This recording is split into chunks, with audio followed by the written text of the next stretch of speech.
ఈ ధర్నా వల్లైనా మీకేమైనా ఒక క్లారిటీ వచ్చే ఛాన్స్ ఉందా? లేకపోతే ఏంటి పరిస్థితి?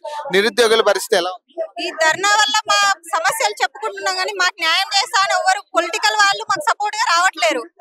ఎంతసేపు స్టూడెంట్స్ కి చదువు చెప్పిన Ashok sir, Anwar sir, Balaji sir, R కృష్ణన్న వీళ్ళు వచ్చి సపోర్ట్ చేస్తున్నారు. కానీ మరి గత ప్రభుత్వంలో బల్మూరు వెంకటన్న మా నిరుద్యోగులతోటే తిరిగిండు. ఎస్ఐ కానిస్టేబుల్ స్టార్టింగ్ నుంచి మాతోటి ఉన్నాడు, నేను అన్నతోటే ఉన్నా.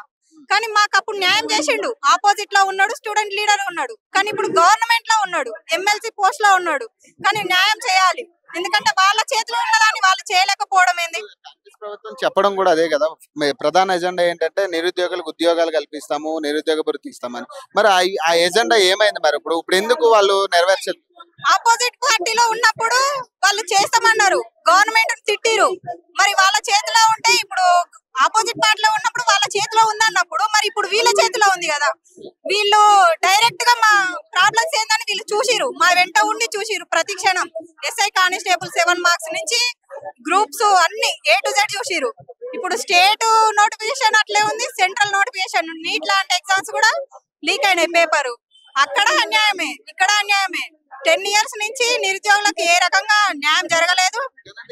ధర్నా కూడా 10 రోజుల ముందు నుంచి జరుగుతూనే ఉంది కదా. మరి ఈ 10 రోజుల్లో ఏ నాయకుడు కూడా మీతో మాట్లాడింది కానీ చర్చించింది కానీ లేదు? ఏం చర్చించలేదు. ఇప్పుడు ఏంటంటే కాంగ్రెస్ ప్రభుత్వం కొత్త ప్రభుత్వం ఇప్పుడే వచ్చిందని అంటారు. ఒకదాని తర్వాత ఒకటి ఎలక్షన్స్ వస్తున్నాయి తప్ప మరి ఎలక్షన్స్ వచ్చినట్టు ఒకదాని తర్వాత ఒకటి నోటిఫికేషన్ కూడా రావాలి కదా. గత ప్రభుత్వంలో ఇచ్చిన ఎస్ఐ కానిస్టేబుల్ కే పోస్టింగ్ ఇచ్చిరు, పెద్ద మీటింగ్ పెట్టిరు, అన్ని పెట్టిరు, ఇచ్చేసిరు పోస్టింగ్. అది కాంగ్రెస్ ప్రభుత్వంలో ఇచ్చిరు అంటారు. సరే అది అయిపోయింది. మరి ఈ ప్రభుత్వంలో ఎన్ని పోస్టులు వచ్చినాయి? ఏది క్యాలెండర్, జాబ్ క్యాలెండర్ అన్నారు.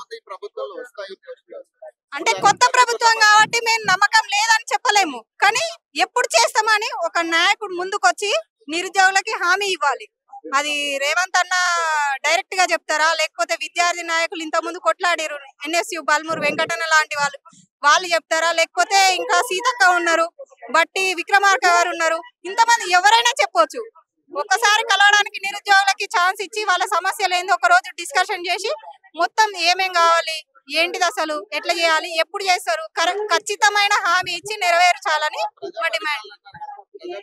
మరి నిరుద్యోగులకి వాళ్ళ బాధ చెప్పుకునే ఛాన్స్ లేదు.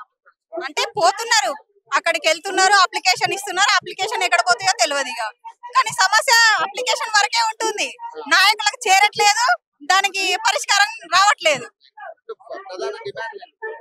గ్రూప్ 1 పోస్టులు 1:100 రావాలి, గ్రూప్ 2 2000 పెరగాలి, గ్రూప్ 3 3000 పెరగాలి, గ్రూప్ 4 లో కూడా ఇంకా పెంచితే నిరుద్యోగులకి మంచిగా న్యాయం చేసినట్టు ఉంటది. అట్నే నిరుద్యోగ భృతి లాంటివి ఏమొద్దు గానీ పోస్టులు తొందరగా వేసి తొందరగా ఎలాంటి అన్యాయము, పేపర్ లీకేజీలు, క్వశ్చన్ రాంగ్లు అలాంటివి కాకుండా మంచిగా పోస్టులు ఇవ్వాలి, పోస్టులు పెంచాలి, ఎక్కువ మందికి ఛాన్స్ ఇవ్వాలి. ఆ ఎగ్జామ్ ఫీజే తక్కువ చేసుకుంటే నిరుద్యోగ భృతి కంటే ఎక్కువ మాకు అవి ఇవ్వాలి. ఒక మంచి కోచింగ్ సెంటర్ గవర్నమెంట్ ఆధ్వర్యంలో పెట్టి కోచింగ్ ఇచ్చి మంచిగా ఫుడ్ కూడా ఫెసిలిటీ ఇస్తే ఇంకా బెటర్. ఎందుకంటే ఫుడ్ వండుకోవడానికి, తినడానికి అసలు ఆ డబ్బులు కూడా లేని వాళ్ళు చాలా మంది ఉన్నారు. అది 10 ఇయర్స్ ఇంకా వెయిట్ చేసిన వాళ్ళకైతే ఇంకా జీవితం మీద విరక్తి వచ్చి చనిపోయిన వాళ్ళు కూడా ఉన్నారు.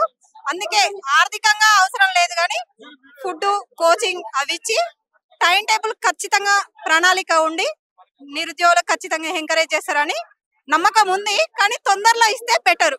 థ్యాంక్ యూ అమ్మా.